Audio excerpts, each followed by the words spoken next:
Today, I tried making a game where you can fight tens of thousands of enemies without completely melting your PC. More precisely, I wanted to make a simple project that would support 25,000 units to celebrate this channel reaching 25,000 subscribers. In this short video, I've set my goal to try out Unity Dots, the Unity package that allows you to parallelize your code, thus, in theory, being able to support lots and lots of units simultaneously on the screen. You can see similar techniques being used in games such as They Are Billions, where you would fight off hordes of thousands of enemies, or even games like V-Rising, where Dots was mainly used to create the environment, which has lots of interactables all around it. After installing the package, first thing I did is set up a comparison scene where I would spawn 1,000 moving cubes using regular Unity methods and then compare it to the same simulation using parallelization. Wait, how the hell is it actually pronounced? Parallelization... whatever, okay? Parallelization. Parallelization. Parallelization. Parallelization, okay, whatever. As you can see, using the regular MonoBehaviour system allows me to have the 1000 blocks moving all around with an FPS of about 100. While not too shabby, the moment we increase this value to 10,000, we can see that the FPS drops drastically already, and this is considering we have very simple shapes and simple movements going on. The moment I increase the value to the desired 25,000, the FPS tanks and it already is basically unplayable with 10-15 frames on average. Now, let's see the Dots version of the exact same thing with 1000 blocks. As expected, this didn't prove to be a challenge at all, averaging more than 200 FPS each second, which is already a result twice as good compared to the standard system. But here comes the magic of this system. Once we increase the number to 25,000 blocks, the simulation is still able to run in like 60 FPS. Just think of it! 25,000 moving entities and we get 60 FPS in the editor.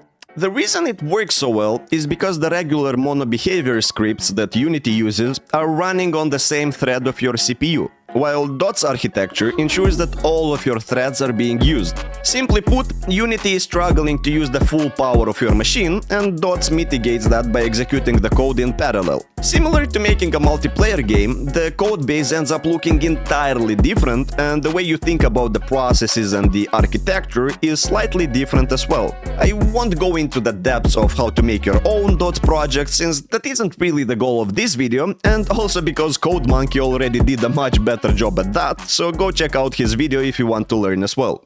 Alrighty, now that I made sure Dots is actually working, I decided to increase the difficulty of the simulation a notch and make all the cubes have physics and colliders.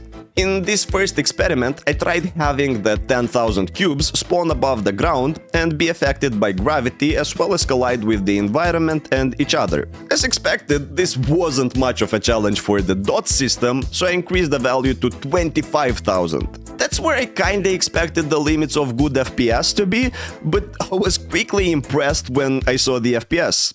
Just for fun, I decided to test what the maximum would be and increase the blocks number to 50,000. Damn, that is still relatively smooth.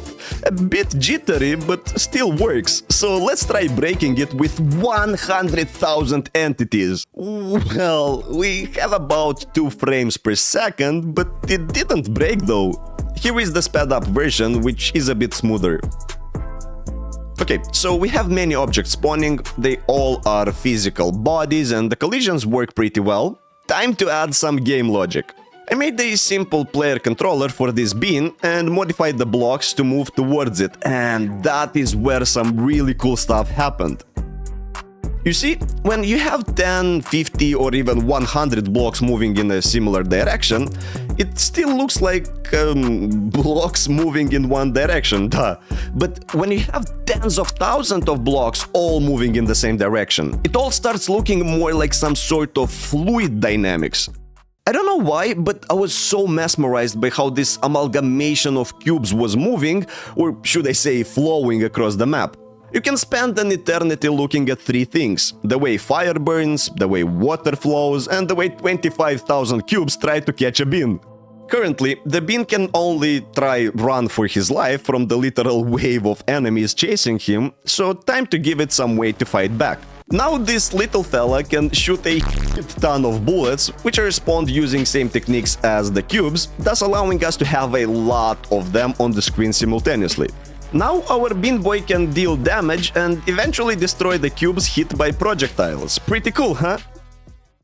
It kinda reminds me of that story where a Roman army general declared war on Poseidon, the god of seas, and ordered his men to go to the beach and fight the waves with their swords. Yep, that's a true story, go check it out. Time for me to be that soldier and start shooting into the waves.